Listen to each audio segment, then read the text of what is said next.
ಯಾರೆನಗಿರಲು ಬಾಂಧವ ಎನಲು ನಿನ್ನ ಬಿಡುವನಲ್ಲ. ಸಲಗುವ ದೇವರು ನಿನ್ನೊಳಗಿರಲು ಚಿಂತೆಯ ಮಾತು ಇಲ್ಲ. ಭಾರವೆಂದು ಎನ್ನ ಎಣಿಸಲರೆ ಕಾಯೋ ಗುರು ರಾಘವೇಂದ್ರ. ದಾರವೆಂಬೋ ಆಧಾರ ನೀನು ಹಿಡಿವೆ ನಿನ್ನ. ಯಾರೆನಗಿರಲು ಬಾಂಧವ ಎನಲು ನಿನ್ನ ಬಿಡುವನಲ್ಲ.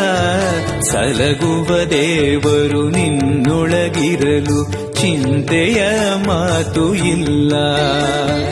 ಭಾರವೆಂದು ಎನ್ನ ಎಣಿಸಲರೆ ಕಾಯೋ ಗುರು ರಾಘವೇಂದ್ರ. ದಾರವೆಂಬೋ ಆಧಾರ ನೀನು